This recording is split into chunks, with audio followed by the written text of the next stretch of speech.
Hello guys, in this video I am going to show you how to set the units in the TomTom MyDrive application.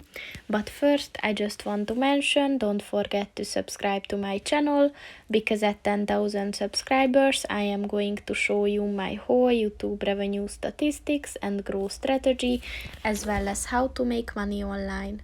Let's jump into it. First of all, open the application on your phone.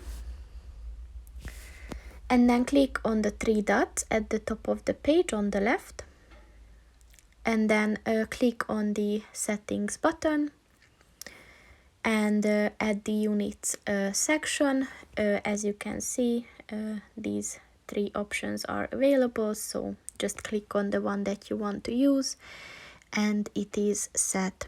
So that's pretty much it for this video, guys. See you in the next one. Goodbye.